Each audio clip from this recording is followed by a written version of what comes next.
Japan entered the 1930s with a clear strategic goal. The leadership wanted secure access to raw materials and industrial resources. Japan lacked oil, rubber, and key metals. The military believed expansion was necessary for survival. By 1931, Japan had already seized Manchuria. This created the puppet state of Manchuria. It became a base for further military operations. The invasion demonstrated the weakness of international diplomacy. The League of Nations protested but did nothing. Tokyo learned that major territorial gains were possible without meaningful consequences. During the next years, Japan expanded deeper into China. The war in China consumed huge manpower, but also delivered territory and resources. The Imperial Japanese Army controlled large urban centers and coastal regions. The conflict hardened Japanese military culture. It also placed Japan in a permanent wartime economy. By 1937, Japanese forces had captured key cities, including Shanghai and Nanjing. The campaign showed the scale of Japan's ambitions. It also brought international criticism. Still, the expansion continued. As Europe moved toward war, Japan saw an opportunity. The fall of France in 1940 opened Southeast Asia to Japanese influence. French Indochina became vulnerable. Japan pressured the Vichy government and gained military access. This put Japan closer to British Malaya and the Dutch East Indies. These areas held vital oil and rubber. The Japanese Navy understood that seizing these territories required neutralizing the United States Pacific Fleet. Without doing so, Japan could not secure shipping lanes or defend the new empire. American embargoes increased the urgency. In 1941,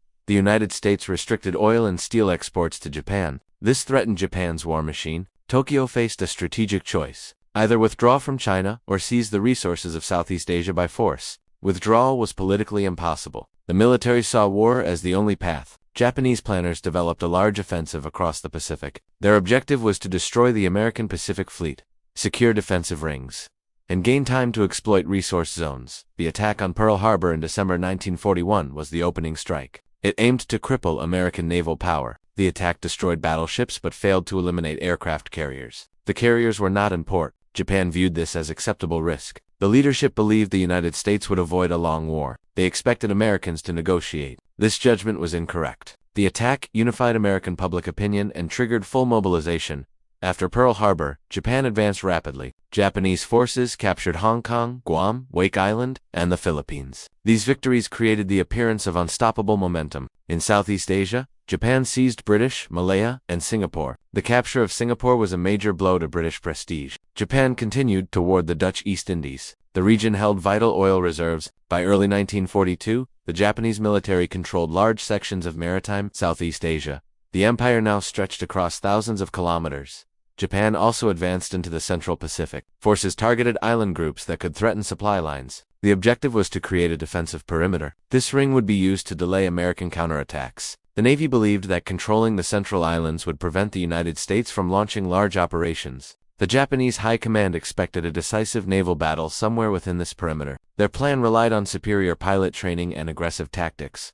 Despite rapid conquests, strategic problems emerged. Japan's industrial base was smaller than that of the United States. The empire required constant supply shipments. Long distances created logistical strain. Aircraft losses became harder to replace. Pilot training could not keep pace with attrition. Even early in the war, these weaknesses were visible. The Japanese Navy sought a decisive victory to weaken American momentum before the industrial imbalance became overwhelming. By spring 1942, Japan attempted to extend the perimeter again. The plan included operations against Port Moresby in New Guinea and possibly the Solomon Islands. The goal was to isolate Australia and secure the southern flank. The Battle of the Coral Sea, in May 1942, interrupted this plan. The battle ended with both sides taking losses, but the Japanese advance toward Port Moresby failed. This marked the first significant strategic setback for Japan.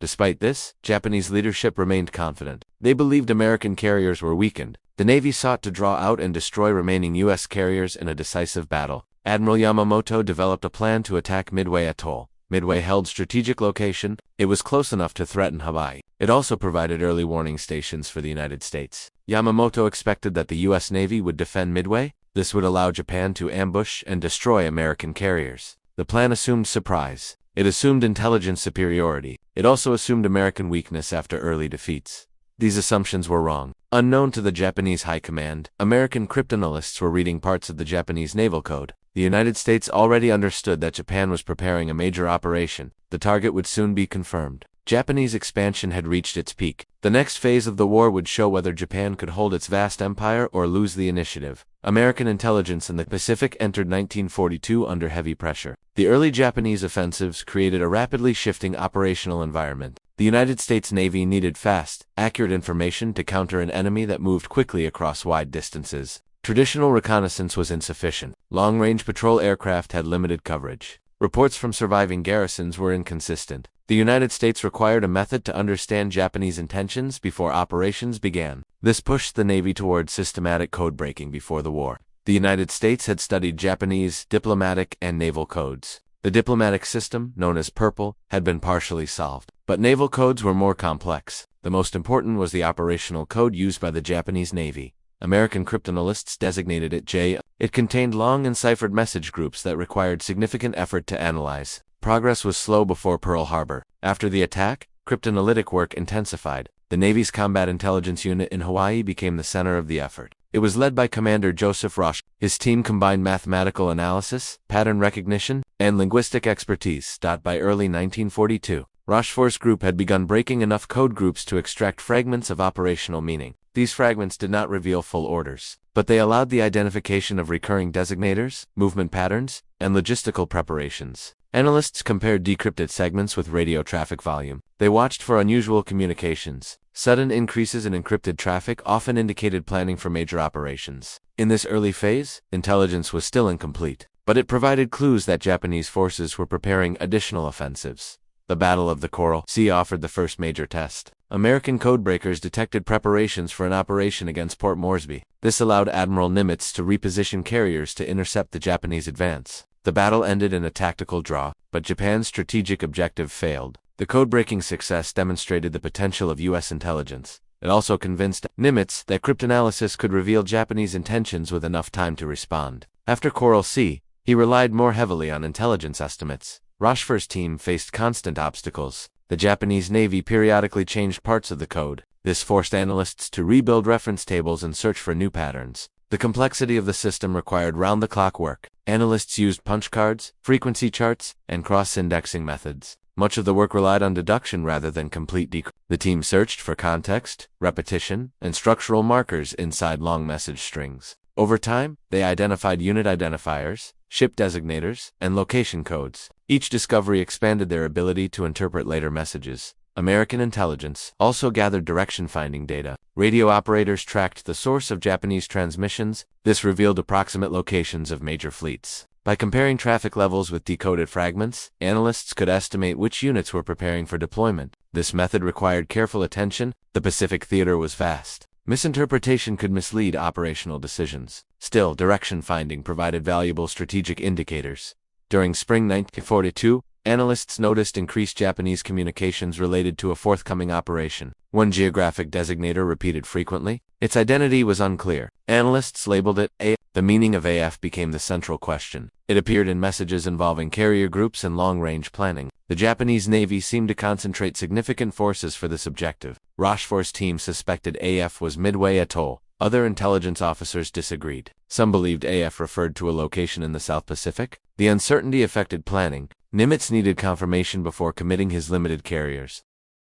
The intelligence picture remained complex. Messages indicated preparations for diversionary attacks. Japan intended to attack the Aleutian Islands as part of a broader plan. Analysts recognized this pattern. The Japanese often used peripheral operations to divert enemy attention. The increased traffic toward northern bases matched this tactic. U.S. intelligence concluded that the Aleutians were not the main objective. The decisive operation would occur elsewhere. Still, the meaning of AF had to be proven. American analysts used every available method. They examined logistics messages, fuel requests, supply schedules, and transport preparations pointed toward a long-range operation. They assessed repair reports from major Japanese shipyards. Carrier movements required significant maintenance after Coral Sea. Refit schedules indicated when ships would be ready. These reports aligned with the timeline of the suspected AF operation. The pattern suggested a major fleet concentration in early June. Meanwhile, Navy leadership debated the reliability of the intelligence. Some believed the decrypts were incomplete and risky. Others saw them as the only way to gain advantage.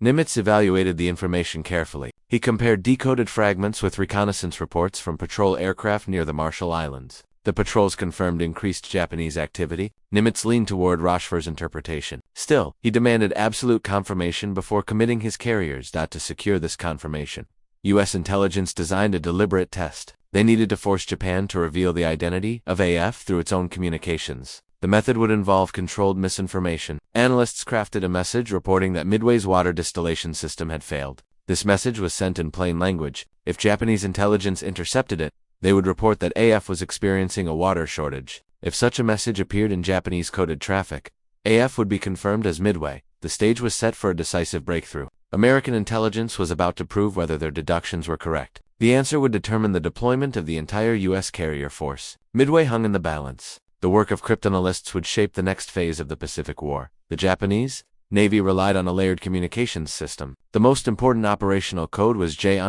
It was not a single cipher. It was a codebook system combined with an additive cipher. Each message contained numerical groups. These groups represented words, phrases, or operational terms. After selecting the code groups, Japanese operators added random numbers from a separate table. This produced an enciphered message that appeared as long sequences of unrelated digits. To read the message, an analyst needed both the codebook and the additive tables. The United States possessed neither. Every breakthrough required reconstruction of meaning from fragments.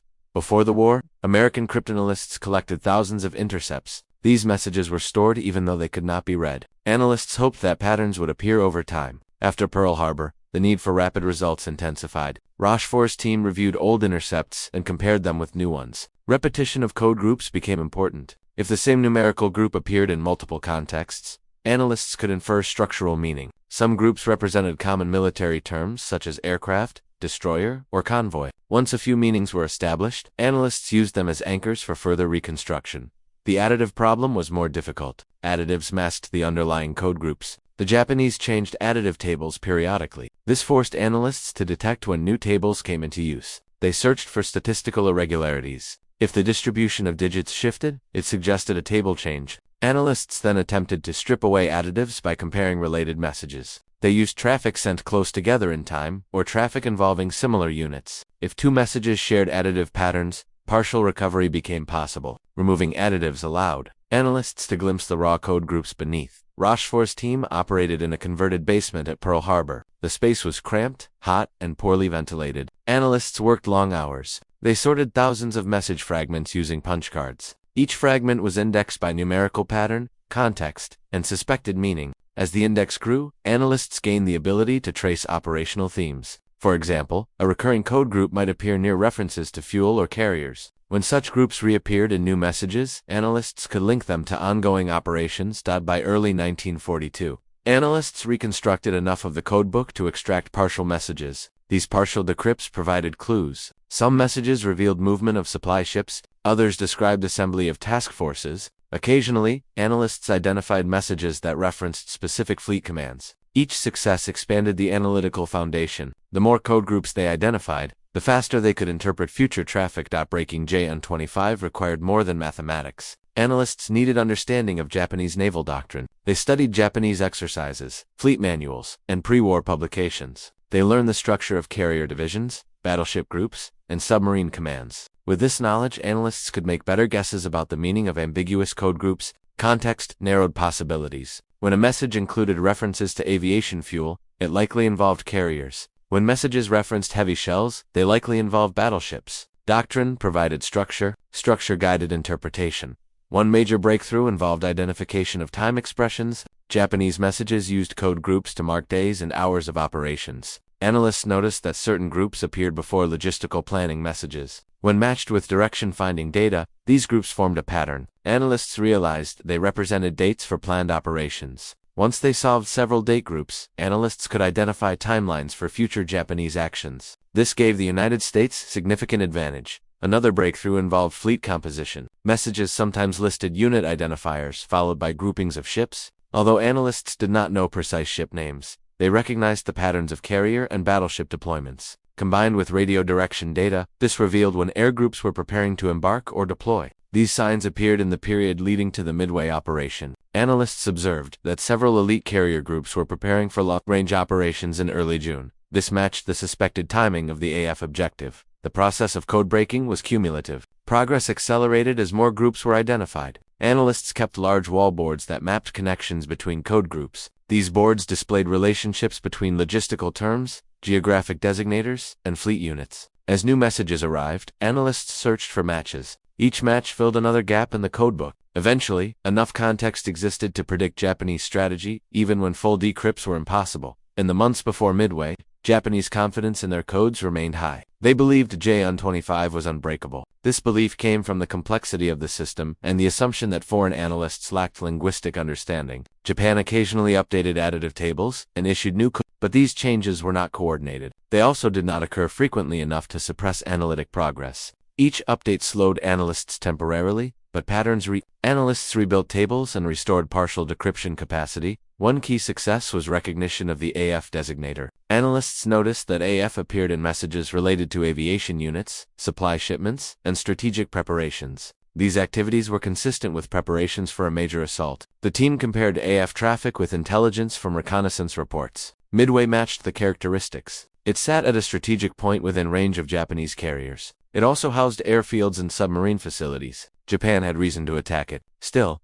proof was needed. Work continued relentlessly through May 1942. Analysts reduced additive interference on dozens of messages. They matched recurring groups and extracted portions of operational orders. They identified assembly points for carrier divisions and noted the involvement of the 1st Air Fleet. This fleet included carriers that had participated in Pearl Harbor. Their redeployment signaled a major operation. The partial decrypts indicated that the main attack force would be large and heavily supported. The effort to break JN-25 did not produce full messages. Instead, it produced insight. Analysts built a coherent picture from fragments. They demonstrated that code breaking could reveal intentions before Japan acted. By late May, the analytical picture was strong but still lacked definitive proof of the AF target. That proof would come from a deliberate deception effort. Once confirmed, intelligence would enable Nimitz to position his carriers for the coming battle.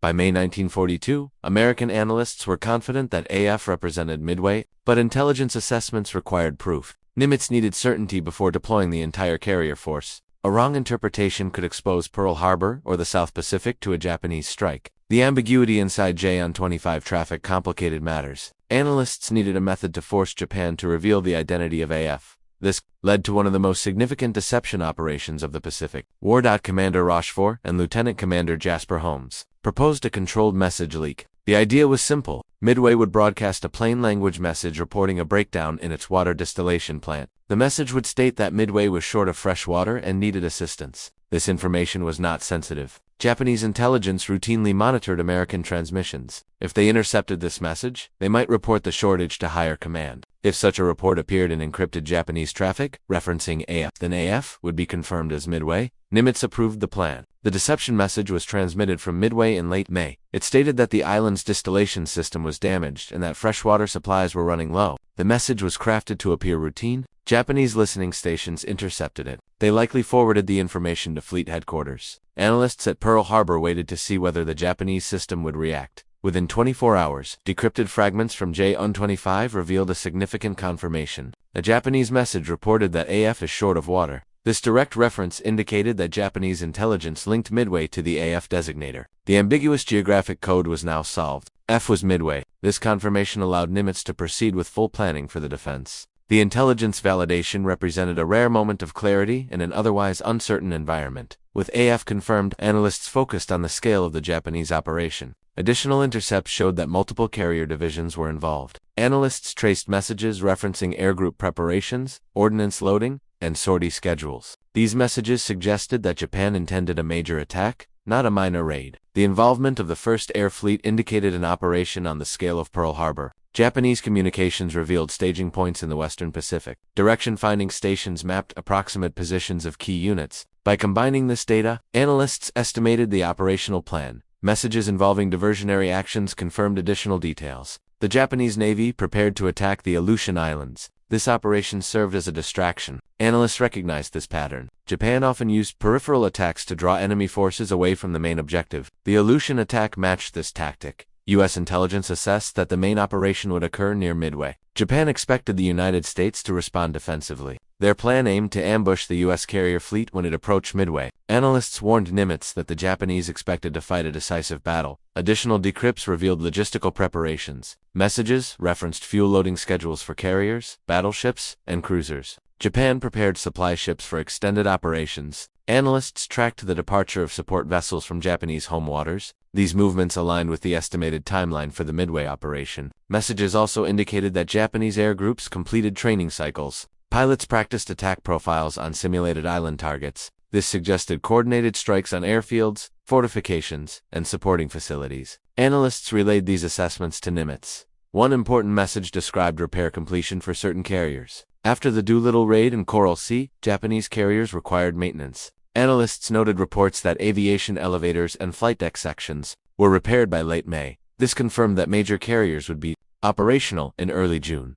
Combining this information with earlier analysts concluded that Japan would commit 4 frontline carriers to the battle. The force would likely include Akagi, Kaga, Soryu, and Hairu. These carriers formed the core of the First Air Fleet. Intelligence also revealed Japanese confidence. Messages showed that Japan believed the U.S. carrier Yorktown had been sunk at Coral Sea. In reality, Yorktown had been damaged but not destroyed. American shipyard crews performed emergency repairs in record time. They restored the ship to combat readiness in approximately 72 hours. Japan's incorrect assumption created a strategic miscalculation. They expected only 2 operational U.S. carriers. In fact, 3 carriers would defend Midway. With the AF confirmation and operational picture established, Nimitz made key decisions. He ordered carriers, Enterprise, Hornet, and Yorktown to take positions northeast of Midway. This location would allow American forces to intercept the Japanese fleet before it reached striking distance. Nimitz relied on intelligence estimates to choose the ambush point. Analysts provided projected movement paths for the Japanese fleet. They used known cruising speeds, departure times, and past operational patterns. These projections enabled strategic placement of U.S. forces. Further decrypts clarified timing. Messages referenced dates using partially solved time groups. Analysts matched these groups with direction-finding data. They estimated the Japanese strike force would arrive near Midway around the 4th of June. This allowed Nimitz to finalize defensive arrangements. He strengthened Midway's airfields with B-24 bombers, torpedo squadrons, and marine fighters. He also coordinated search patterns and submarine placements. Intelligence-driven planning shaped every aspect of the defense. The AF deception became a case study in intelligence warfare. It demonstrated that code-breaking alone was not enough. Analysts needed creativity to reveal hidden meanings. The combination of analytics, direction finding, and controlled deception produced a complete picture. The United States now understood the Japanese plan in detail. Japan believed they held strategic advantage through surprise. In reality, surprise belonged to the United States, with intelligence confirmed. The stage was set for the confrontation at Midway. American carriers moved into position. Midway prepared for the attack. The Japanese fleet advanced, unaware that their codes had been compromised. The outcome of the battle would depend on timing, coordination, and the ability of each side to execute its plan. But the intelligence foundation belonged entirely to the United States. The next phase would test whether this advantage could overcome Japan's experienced carrier forces. Japanese planning for the Midway operation reflected the doctrine of the Imperial Navy. The doctrine emphasized decisive battle. Japanese strategists believed national survival required destruction of the enemy fleet in a single overwhelming clash. This concept shaped every major naval plan since the early 1900s. By 1942, it remained the central idea guiding Imperial Navy operations. Midway was designed to produce such a battle under conditions chosen by Japan. Admiral Yamamoto, commander of the combined fleet, developed the overall plan. He intended to draw the United States into combat far from its bases. He believed that by threatening Midway, the United States would dispatch its remaining carriers. Japan would then destroy them with superior numbers. The plan involved coordinated movements by multiple fleets. These fleets would converge on Midway from different directions. Their arrangement reflected Yamamoto's desire to confuse and overwhelm. American forces, the primary striking force, was the First Air Fleet. It consisted of 4 fleet carriers, Akagi, Kaga, Soryu, and Hairu. These carriers formed the Kido, the most experienced carrier group in the world. They had launched the attack on Pearl Harbor and conducted operations across the Pacific. Their aircrews were trained, coordinated, and confident. Yamamoto viewed this force as the decisive instrument of the operation. Its role was to neutralize Midway's defenses and destroy any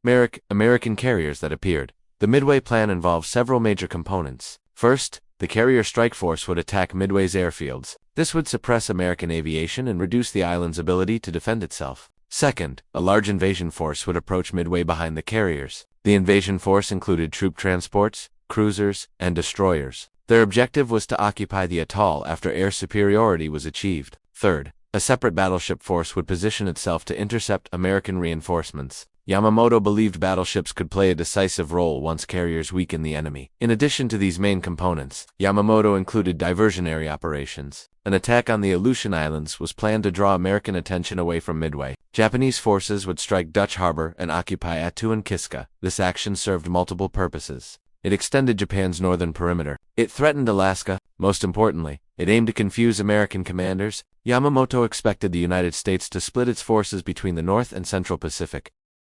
The complexity of the Midway plan reflected Yamamoto's ambition, but complexity created risk. The fleets assigned to the operation were spread across thousands of kilometers. Communication limitations made coordination difficult. Japanese doctrine emphasized strict radio silence. Fleets often operated without real-time awareness of each other. Yamamoto believed silence protected the operation. In reality, it increased the chance of misalignment at crucial moments. Planning also assumed that American carriers were weak. Japan believed Yorktown had been sunk at Coral Sea. They expected only 2 American carriers to oppose them. This assumption affected Japanese calculations. They believed 4 carriers against 2 would guarantee superiority. They also assumed that Japan maintained aerial advantage. Japanese carrier aircrews had more combat experience. Their aircraft had longer range. Their torpedoes were more reliable. The plan relied on the belief that these strengths would offset any defensive preparations. Operational planning also included detailed time. Japanese carriers would launch their first strike on Midway early on the 4th of June. The objective was to destroy runways, fuel storage, and defensive installations. If necessary, a second strike would follow. Meanwhile, search planes would scan the surrounding ocean for American carriers. Japanese doctrine required careful reconnaissance before committing to a decisive attack. But the search plan for Midway contained weaknesses. The search area was large. The number of search aircraft was limited. Gaps existed in coverage. These gaps would become significant. The invasion force would move toward Midway after the airstrikes. Battleships and cruisers would stand ready to support landings. Yamamoto positioned his main battleship force far to the west. He believed this would protect them from unexpected encounters, but their distant position reduced their ability to influence the early stages of the battle. The battleships could only join the fight after the carrier. Engagement had already begun. Japanese planners expected the United States to defend Midway, but they misjudged American capabilities. They assumed that American reconnaissance would be insufficient to detect Japanese movements. They believed surprise was assured. They expected American carriers to react only after the first strike on Midway. This assumption shaped their attack sequence. They planned to destroy Midway's air power before engaging the American fleet. If carriers appeared early, the Japanese would adapt, but they did not expect this scenario. Operational planning also reflected cultural factors. Japanese naval doctrine valued offensive action. Commanders believed victory required decisive, aggressive strikes. This mindset encouraged bold planning but made adaptation difficult. Once a plan was set, commanders tended to follow it. Changes required clear communication, which radio silence restricted. The Midway plan relied on rigid sequencing. If events unfolded differently, Japanese forces would struggle to adjust quickly. Japanese training emphasized precision. Carrier crews practiced coordinated takeoffs and landings. Strike groups trained in mixed formations of fighters, dive bombers, and torpedo aircraft. The efficiency of the Kido Butai was notable, but their strength bred confidence. Many Japanese officers believed the United States lacked the skill to execute complex carrier tactics. They underestimated American resolve, intelligence capabilities, and ability to repair damaged ships quickly. The planning stage also revealed logistical strain. Japan had extended supply lines across the Pacific. Carrier operations consumed large quantities of aviation fuel, ordnance, and spare parts. Japan prepared supply ships to support the Midway operation, but their ability to sustain extended combat was limited. Replacement aircraft and trained aircrews were scarce. Losses in the Midway operation would be difficult to replace. The plan assumed that losses would be minimal. This assumption proved incorrect. By late May, the Japanese fleet began assembling. Carriers, cruisers, destroyers, and support ships departed from home waters. They followed predetermined routes to reduce the chance of detection. Their movement patterns matched the estimates derived from American intelligence. Japanese commanders believed the operation was secret. They believed they controlled the timing. They believed they would dictate terms of the coming battle. The Midway plan was bold. It reflected Japan's strategic goals and operational doctrine, but its assumptions were flawed. The fleet was divided. Reconnaissance coverage was limited. Surprise was lost. Yet the Japanese Navy advanced confidently across the Pacific. They expected victory. They did not know that American carriers were already moving into position. The conditions for one of the most decisive battles in naval history were set. American preparations for the defense of Midway began immediately after the AF confirmation. Admiral Nimitz understood that intelligence advantage would be decisive only if the United States positioned its forces correctly. The U.S. Navy had limited carrier strength. Enterprise and Hornet were operational. Yorktown had been severely damaged at Coral Sea and was believed by Japan to be out of action. Nimitz decided that Yorktown had to be repaired at once. He ordered shipyards at Pearl Harbor to begin emergency work. Crews labored continuously. They patched hull plates, repaired flight deck sections, and restored internal systems. The repairs normally required months. They were completed in roughly 72 hours. Yorktown sailed again in late May. This rapid restoration altered the balance of power for the upcoming battle. Nimitz positioned his carriers northeast of Midway based on intelligence projections. Analysts estimated that Japanese carriers would arrive northwest of the Ut. If American carriers moved into the northeast sector, they could intercept the Japanese fleet before it launched the second wave of strikes. Nimitz accepted this risk, believing that striking first would give the United States its best chance. The placement also prevented Japanese reconnaissance aircraft from detecting the carriers easily. The choice of position demonstrated how intelligence shaped operational strategy. Midway itself was reinforced. Marine fighter squadrons manned the airfields. Additional bombers were flown in. These included B-14, B-17, and B-24 aircraft. Their range allowed them to search surrounding waters and attack Japanese ships. Torpedo squadrons were also deployed. Although their aircraft were slow and outdated, they provided another layer of defense. Anti-aircraft batteries were strengthened. Radar installations were calibrated for long-range detection. Submarines were assigned to patrol likely Japanese approach lanes. The island became a forward defensive outpost designed to delay and weaken the Japanese attack. American reconnaissance planning aimed to locate the Japanese fleet before the first strike. Patrol aircraft from Midway were assigned search sectors. They covered large areas of ocean. Their searches relied on systematic patterns rather than guesswork. Nimitz believed that long-range reconnaissance could reveal Japanese positions despite the vastness of the Pacific. If a patrol aircraft detected the Japanese carriers early, American carriers could launch preemptive strikes. The search effort reflected the strategic requirement to act on intelligence rather than wait for events. Carrier air groups prepared for extended operations. Enterprise and Hornet carried combined forces of fighters, dive bombers, and torpedo aircraft. Yorktown carried its own air group along with replacement aircraft from other units. Pilots trained for coordinated attacks. They reviewed maps of the projected engagement zone. They practiced formation changes and attack profiles. Maintenance crews prepared aircraft for rapid turnaround. Every element of carrier operations was synchronized for sustained combat. Nimitz faced several challenges. American pilots lacked the experience of their Japanese counterparts. Japanese aircrews had conducted numerous operations since 1937. Their skills were proven. American pilots had limited combat time. Their aircraft were reliable but required coordinated tactics to succeed. Dive bombers were effective but demanded precise timing. Torpedo aircraft were vulnerable to enemy fighters. Nimitz knew losses would be heavy. Still, he relied on discipline, coordination, and intelligence advantage to offset Japanese experience. Communication discipline was essential. American carriers maintained strict radio silence to avoid detection. They used coded signals and prearranged communication plans. Pilots were briefed to navigate by visual references and expected bearing changes rather than radio instructions. This reduced the chance that Japanese direction-finding systems could locate the carriers. The fleet operated with limited broadcasts and minimal identifiable signals. Silence was a defensive weapon. Nimitz's decision-making emphasized flexibility. Unlike the Japanese plan, which relied on rigid sequencing, the American approach allowed adaptation. Carriers could relocate quickly. Strike groups could launch without waiting for detailed orders. Commanders had authority to act when opportunities appeared. This flexibility reflected the nature of American naval doctrine, which valued initiative under uncertainty. Nimitz trusted that intelligence preparation allowed decentralized action to succeed. American submarines also played a role. They were deployed along expected Japanese routes. Their mission was twofold: gather intelligence and attack high-value targets. Although submarines had limited speed and firepower, they offered useful early detection. If a submarine sighted the Japanese fleet, it could send immediate reports to Midway or to the carriers. This information would refine American strike planning. Submarines added another layer to the defensive network. As the Japanese fleet advanced, American commanders monitored reconnaissance reports. Analysts tracked clues from intercepted messages and compared them with radar sightings from Midway. These indicators confirmed that the Japanese carrier group was approaching from the northwest. Nimitz maintained the carriers in their concealed position. He awaited the first clear detection of the enemy. The goal was to strike before Japanese carriers completed their attack cycle. Timing was critical. The success of the operation depended on launching American aircraft when Japanese decks were full of refueling and rearming planes. Coordination between Midway and the carriers required careful planning. Midway's aircraft would attack first if they detected the enemy early. Their strikes would force Japanese carriers to maneuver defensively. This might disrupt Japanese flight deck operations.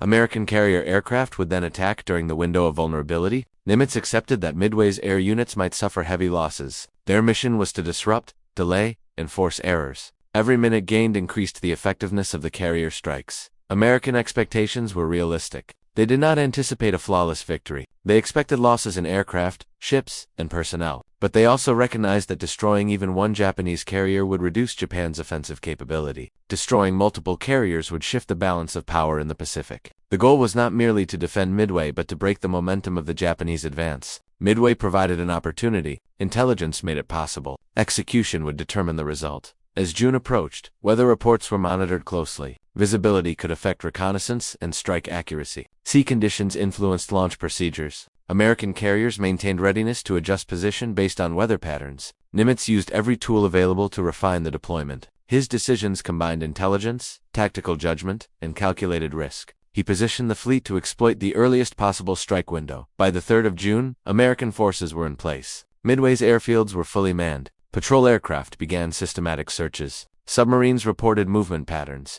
Carrier decks were prepared for rapid launch. American crews understood the stakes. The coming battle would determine control of the Central Pacific. Nimitz had committed every available resource. The intelligence advantage had guided deployment. The next phase would begin when reconnaissance sighting confirmed the Japanese carriers. Position. The opening phase of the battle began in the early hours of the 3rd of June. Midway's long-range patrol aircraft launched. At dawn to search the vast ocean, their mission was to locate the Japanese invasion force and the carrier strike group. These patrols formed the first layer of American reconnaissance. The aircraft followed strict search patterns, flying extended arcs across designated sectors. The pilots understood the importance of early detection. A timely sighting would allow American forces to plan their strikes and disrupt Japanese preparations.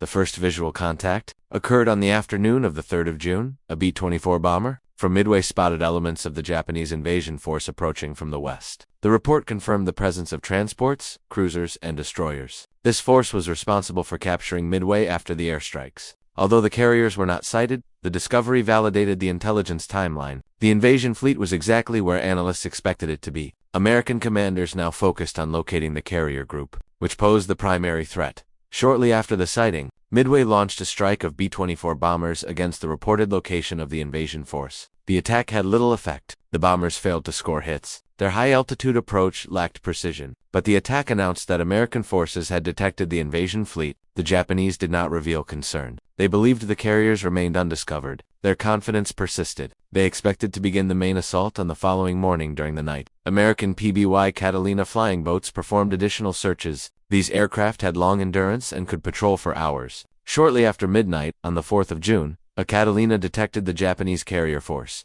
The reports stated that carriers and escorts were advancing toward Midway. This confirmation reached American carriers and Midway headquarters. The sighting provided approximate coordinates, bearing, and speed. Although the report was limited, it gave Nimitz the information he needed. American strike planning could now begin. Just before dawn on the 4th of June, Midway prepared for the expected attack. Radar operators monitored incoming signals. They detected approaching aircraft shortly after 4:30 in the morning. The Japanese had launched their first strike group: fighters, dive bombers, and high-level bombers. Their objective was to destroy Midway's airfields, ammunition stores, and defensive positions. Japanese pilots expected little resistance. They believed the initial attack would neutralize the island.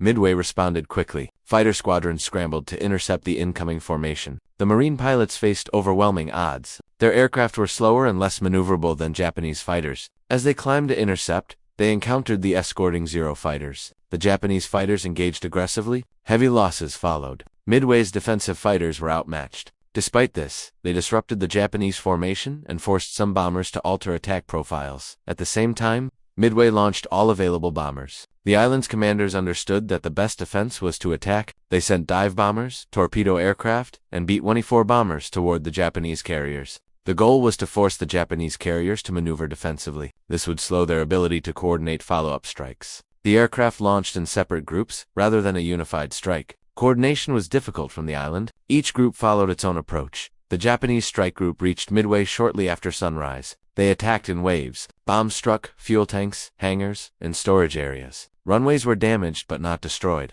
Anti-aircraft fire from Midway was heavy. Several Japanese aircraft were shot down. Despite the damage, Midway remained operational. Pilots could still take off. Radar continued functioning. The island could still act as a base for reconnaissance and strikes. This partial survival frustrated Japanese commanders. They believed the first strike should have been decisive. As the Japanese strike group returned to the carriers, the question of whether to launch a second strike arose. The leader of the Midway attack recommended a second wave to finish the job. He reported that the airfields were not fully neutralized. Yamamoto and Admiral Nagumo, commander of the carrier strike force, faced a decision. Launching a second strike required rearming aircraft. This process took time. It would limit the ability to respond quickly to unexpected threats. Yet failing to eliminate Midway could allow American aircraft to continue attacking throughout the day. Nagumo followed Japanese doctrine. He waited for reconnaissance results before deciding. Search planes had been assigned to scan for American carriers, but one of the search planes launched 20 minutes late. This delay created a gap in coverage. It would become critical.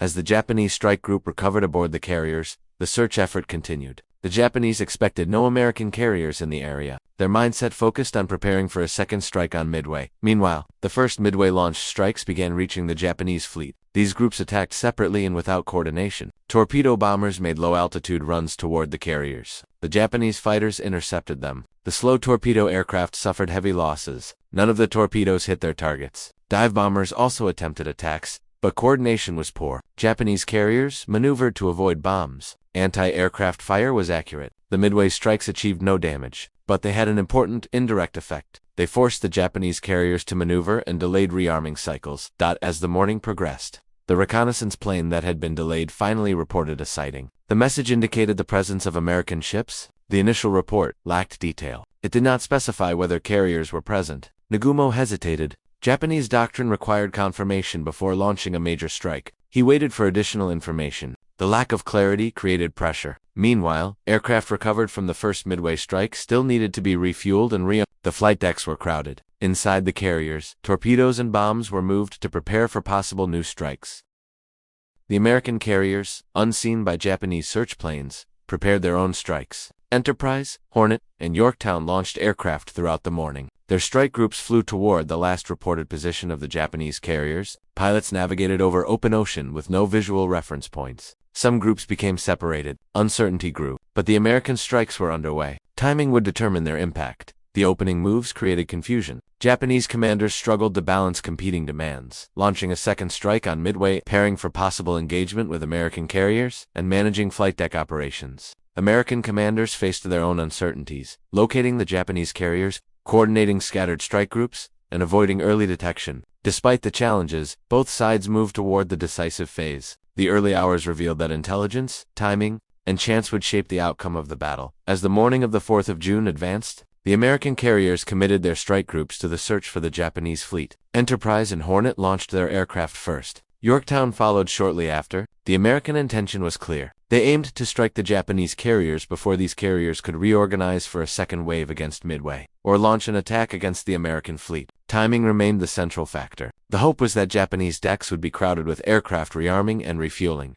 The American carrier groups faced difficulties. Navigation across open ocean without visual references caused several formations to separate. The Hornet Air Group became widely dispersed. Torpedo Squadron 8 continued on its assigned course despite missing escort fighters and dive bombers. Their commander followed orders. The squadron pressed forward toward the reported position of the Japanese carriers. They flew at low altitude, vulnerable to fighter interception. Their approach would become one of the most costly actions of the battle. Enterprise's dive bombers also faced navigational challenges. Some units deviated from the original flight path. Others adjusted course based on cloud formations and estimated positions. Their commanders relied on judgment and experience. The scattered nature of the strikes created uncertainty, yet this same scattering contributed indirectly to success. Japanese defenders were forced to react to a series of uncoordinated threats appearing at different times and altitudes. As the American aircraft approached, Japanese flight decks remained in a transitional state. Crews were moving bombs, torpedoes, and fuel hoses. Aircraft from the morning strike on Midway were crowded on the decks. Japanese commanders were still evaluating reconnaissance reports. They had not committed to a strike against the American fleet.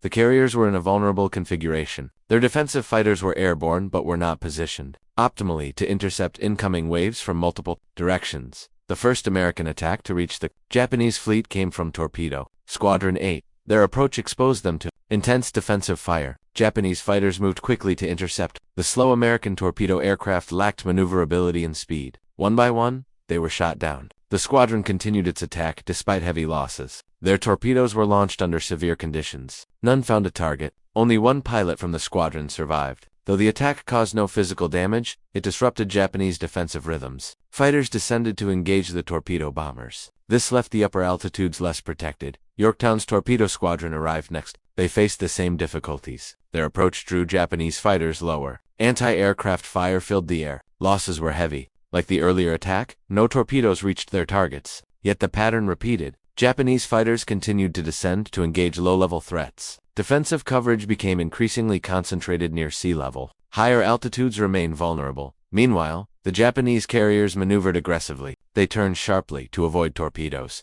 Their evasive actions disrupted deck operations further. The flight decks remained congested. Refueling and rearming cycles were interrupted. Bombs were secured or moved to safer positions. Fuel lines were disconnected. Aircraft waiting for launch had to be rid. The carriers could not initiate a coordinated strike against the American fleet while under constant threat. The situation changed dramatically when American dive bombers from Enterprise arrived. Their arrival coincided with the period when Japanese fighters were occupied at low altitude. The dive bombers approached from high altitude, unnoticed until the final moments. They located the Japanese carriers by visual search. The timing proved decisive. The carriers Akagi Kaga and Soryu were all within range of the dive bombers. Their decks remained crowded with aircraft in various states of readiness. Enterprise's dive bombers targeted Kaga first. They executed steep dives, releasing bombs with precision. Bombs struck the flight deck, igniting fuel and ammunition. Fires spread rapidly. Explosions shook the carrier. The crew attempted damage control, but the fires proved uncontrollable. Kaga was effectively destroyed within minutes.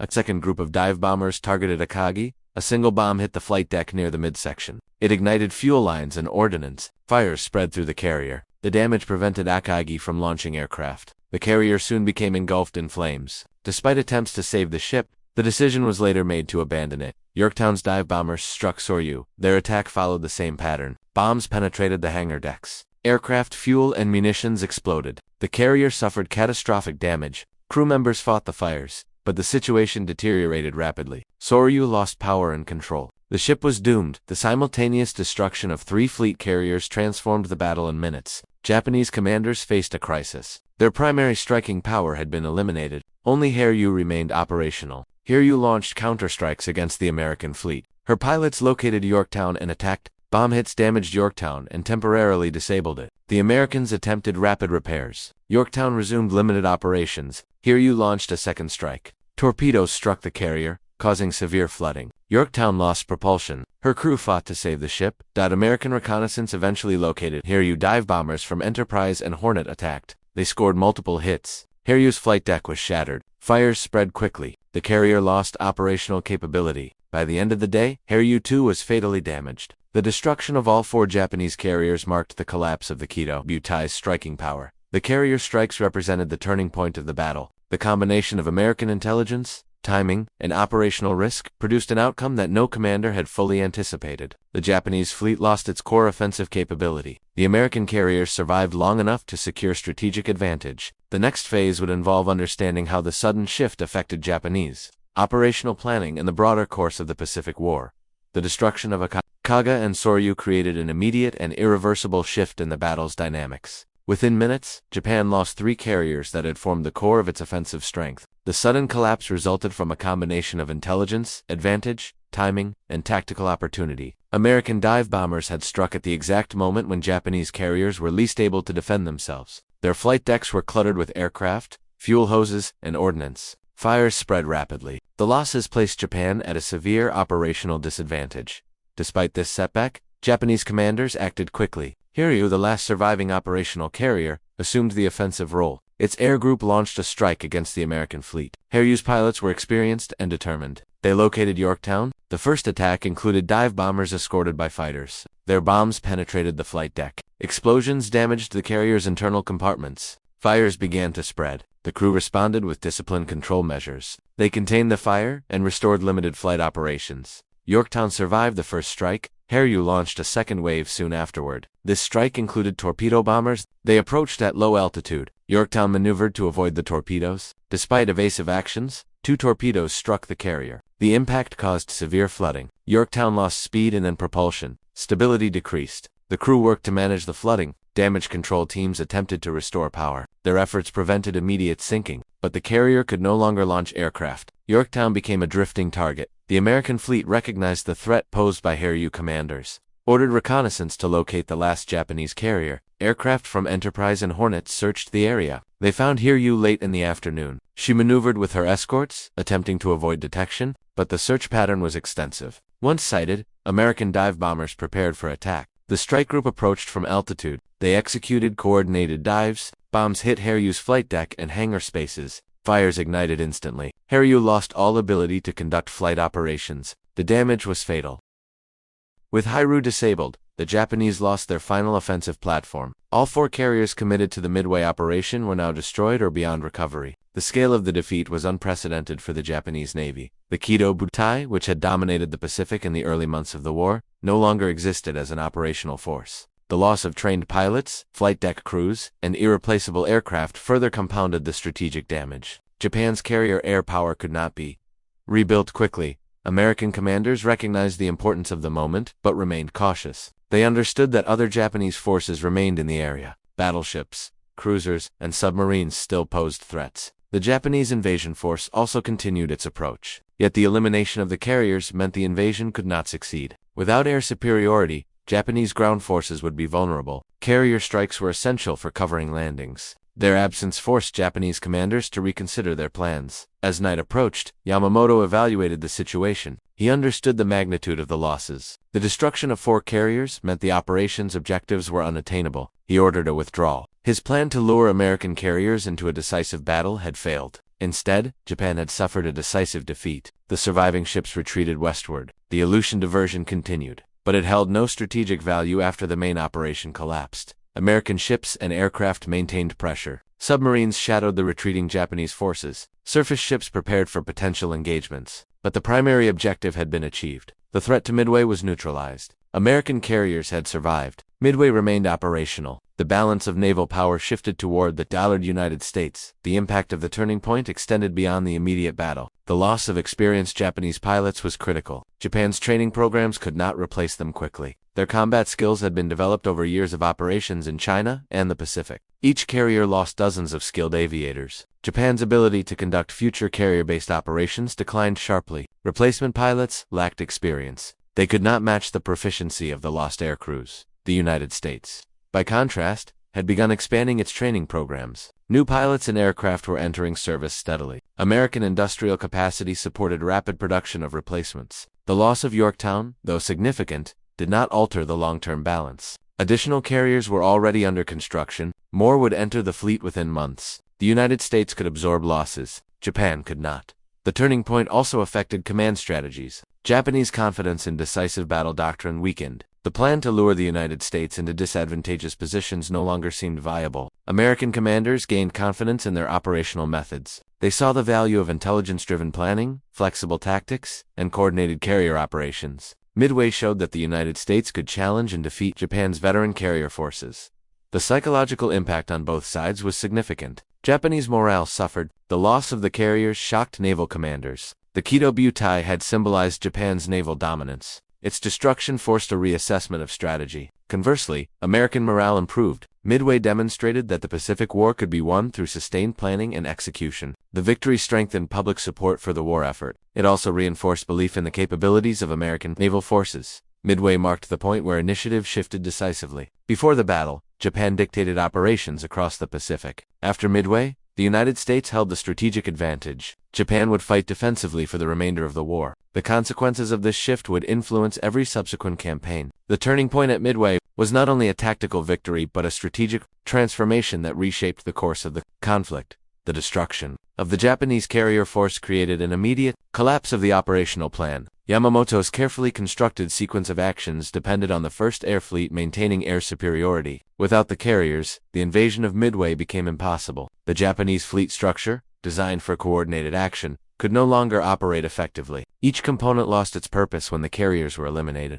The withdrawal order reflected this reality. The invasion force had advanced toward Midway expecting a secure air umbrella. Its transports carried troops, equipment, and supplies needed to capture the atoll. These forces required continuous air cover to protect them from American aircraft. But with Akagi, Kaga, Soryu, and Hiryu loss, no such protection existed. Japanese commanders recognized that advancing without carriers would expose the transports to air attack. Even if the invasion force reached Midway, it could not hold the position. The American carriers still operated in the area. Their aircraft could strike repeatedly. The invasion force received orders to reverse course. The battleship force, intended to intercept American reinforcements, also lost its role. Japanese planners believed battleships could deliver decisive gunfire once carriers weakened the enemy. But without carrier strikes, battleships offered little advantage. Their slow speed and lack of air cover made them vulnerable. Yamamoto considered using the battleships for a night engagement. He believed that under cover of darkness, surface forces might inflict damage. But coordination challenges and the scattered state of the fleet made such actions impractical. The battleship force turned away from the battle area. The diversionary attack on the Aleutian Islands continued briefly. Japanese forces struck Dutch Harbor and prepared to occupy Attu and Kiska.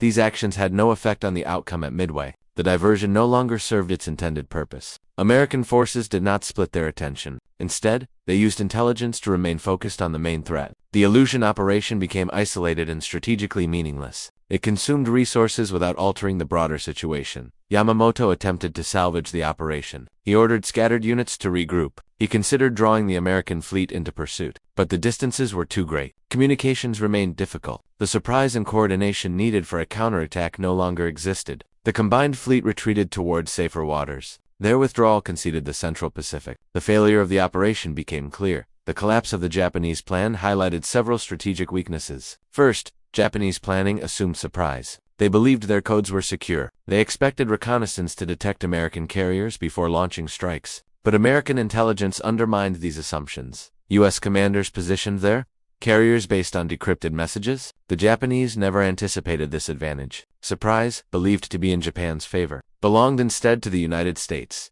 Second, Japanese planning relied on rigid doctrine. They followed established procedures even when conditions changed. Nagumo hesitated to launch a strike against American carriers without proper reconnaissance confirmation. This hesitation allowed American dive bombers to arrive during a vulnerable moment. The inability to adapt swiftly to unexpected developments proved costly. Japanese commanders valued precision and sequence. But in the shifting environment of carrier warfare, flexibility was essential. Third, the Japanese plan depended on experienced aircrews. Their loss represented more than the destruction of aircraft. The pilots who flew from the carriers had years of combat experience. Replacing them required extensive training. The loss of these aviators created a long-term weakness. Japan could still build ships, but rebuilding its carrier air wings was beyond its industrial capacity. The quality of Japanese pilots declined sharply after Midway. Fourth, Japanese logistics could not support prolonged operations across vast distances. Carrier groups required fuel, munitions, and spare parts. Supply lines extended across thousands of kilometers. The fleet depended heavily on oil shipments.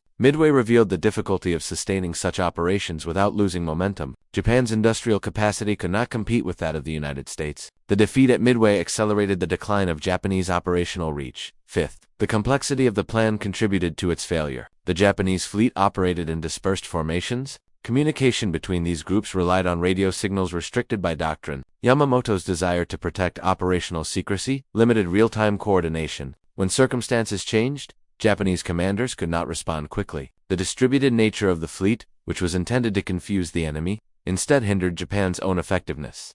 The strategic collapse also produced psychological shock. Japanese commanders had believed in the invincibility of the Kido Butai. Their early victories reinforced confidence. Midway shattered that belief. Reports from the surviving ships detailed catastrophic fires, uncontrolled explosions, and overwhelming losses. The confidence that had shaped Japanese naval strategy faltered. Some commanders argued for more cautious operations. Others struggled to understand how intelligence failures had allowed such an outcome.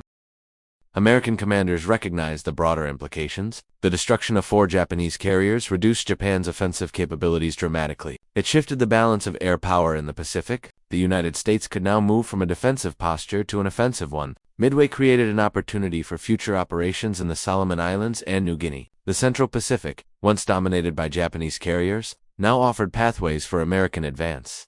The collapse of the Japanese plan at Midway reflected more than tactical defeat. It revealed structural weaknesses in Japan's military strategy. The reliance on decisive battle doctrine, rigid procedures, and limited industrial capacity made sustained operations difficult. The destruction of their carrier forces exposed these vulnerabilities. Midway marked the end of Japan's strategic expansion. From this point forward, Japan fought to hold territory rather than gain it. The United States gained momentum that would shape the remainder of the Pacific War. The Japanese losses at Midway extended far beyond the destruction of 4 fleet carriers. The immediate damage was visible. burning ships, shattered flight decks, destroyed aircraft, and the loss of hundreds of trained aviators. But the deeper, long-term consequences affected every part of Japan's naval strategy. Midway did not simply weaken the Imperial Navy, it removed its ability to wage offensive carrier warfare on a scale required to dominate the Pacific.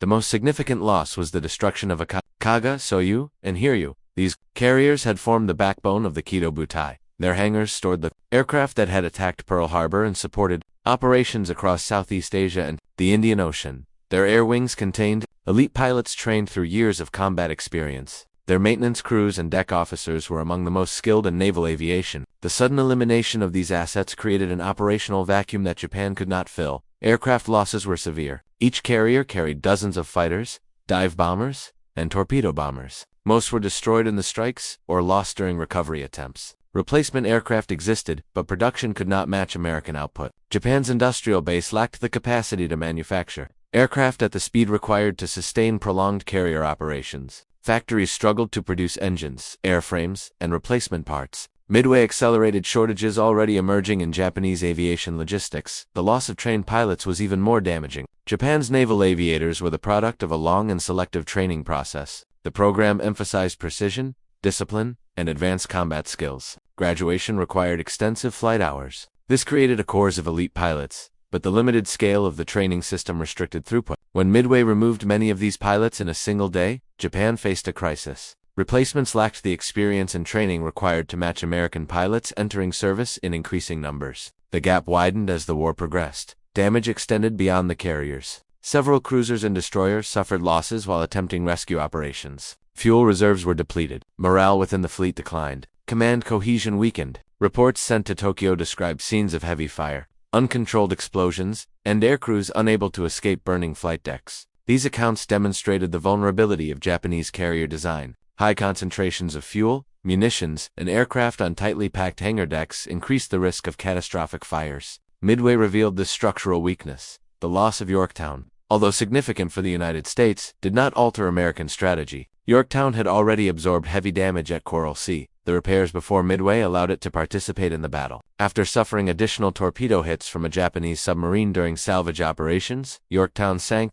Its loss was acknowledged as the price of securing the strategic advantage. The United States could replace it. New carriers were under construction. More would enter service within months. Yorktown's loss did not reduce American ability to continue offensive operations. Japan's inability to replace its carriers became evident after Midway. New carriers such as Shokaku and Zuikaku remained operational, but their air groups had suffered losses in earlier battles. Without sufficient trained pilots, these ships could not function at full capability. Japan attempted to accelerate training programs. These new programs shortened training time, reduced flight hours, and lowered standards. The resulting aircrews lacked the experience of their predecessors. Their performance declined in subsequent battles. Material losses also affected Japan's ability to supply distant bases. Support ships used in the Midway operation consumed fuel reserves that were difficult to replenish. Japan's access to oil from Southeast Asia remained vulnerable to American submarines. Each major operation drained resources that Japan could not restore quickly. Midway forced Japan to reconsider its expansion plans.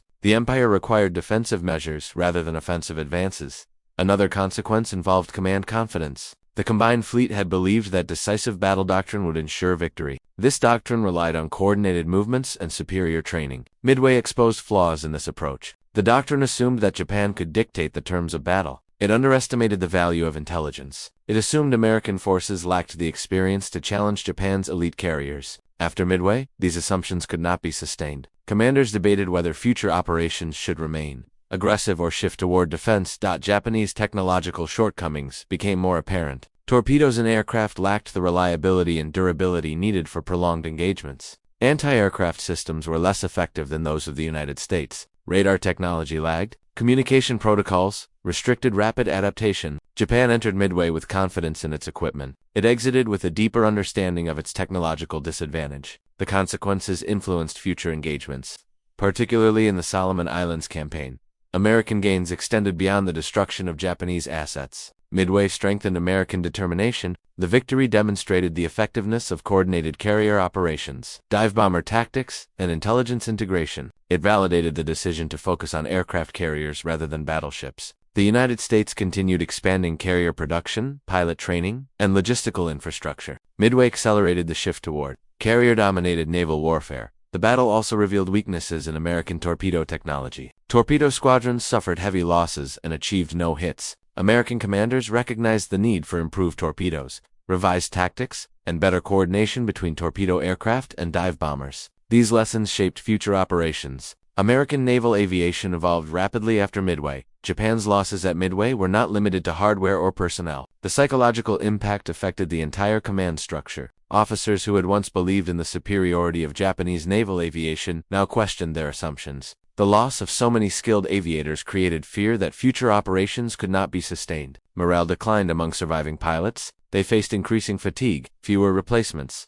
and declining equipment quality. The irreversible damage at Midway extended into strategic planning. The ability to launch large-scale carrier offensives was gone. Japan could no longer conduct simultaneous operations across the Pacific. Every move now required caution. The Navy shifted from a strategy of initiative to one of reaction. Midway forced Japan to recognize limitations it had previously ignored. The empire's resources were finite. Its industrial base could not match American production. Its pilot training system could not maintain elite standards. Its ability to sustain large-scale naval operations had diminished permanently.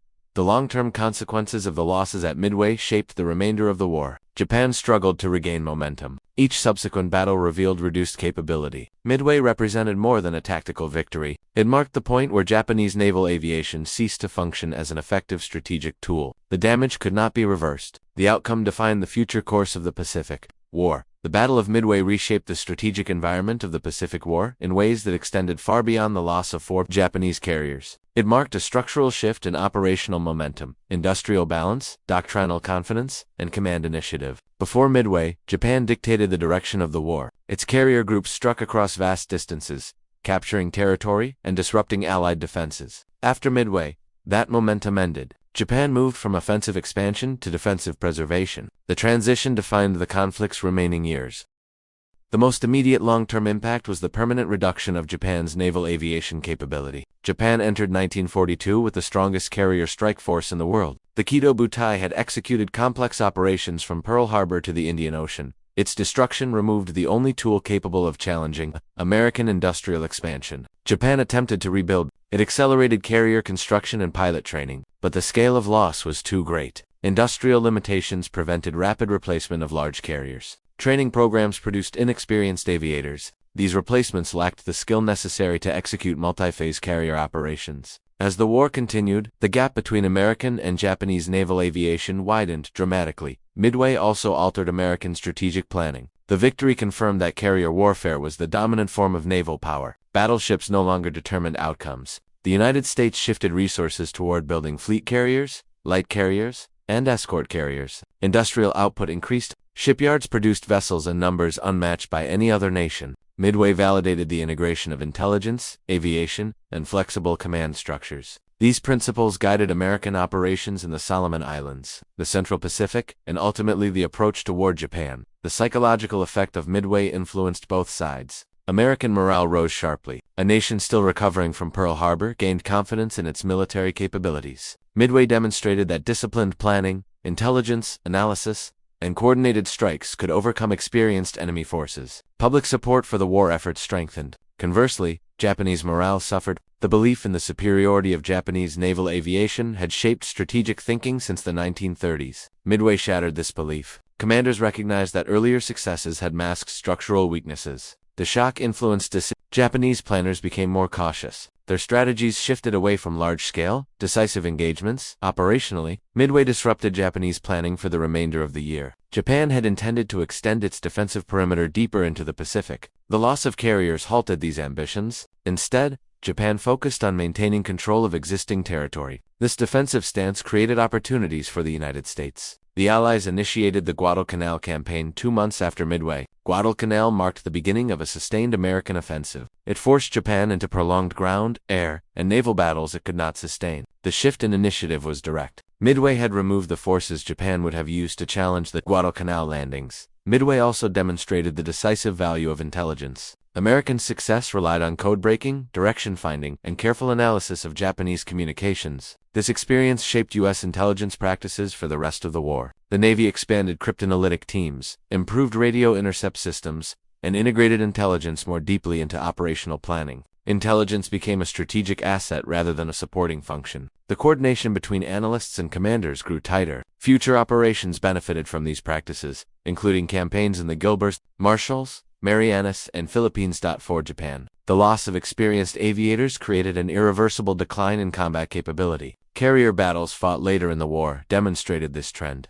During engagements in the Solomon Islands, Japanese pilots lacked the proficiency required to challenge American air groups. Losses accumulated rapidly. Japanese aircraft manufacturing struggled to keep pace. Fuel shortages, restricted training. By the time of the Philippine Sea in 1944, the decline was complete. American pilots refer to the battle as the Great Marianas Turkey Shoot. The disparity in skill and equipment, which began after Midway, had grown insurmountable. Midway also influenced surface warfare. The Japanese Navy had invested heavily in battleships. Their role diminished as carrier aviation dominated strategic decisions. Battleships remained important for bombardment and night engagements but could no longer determine the outcome of major operations. The United States, recognizing this shift, focused on integrating battleships into carrier task forces as escorts rather than as independent strike platforms. Naval doctrine evolved accordingly.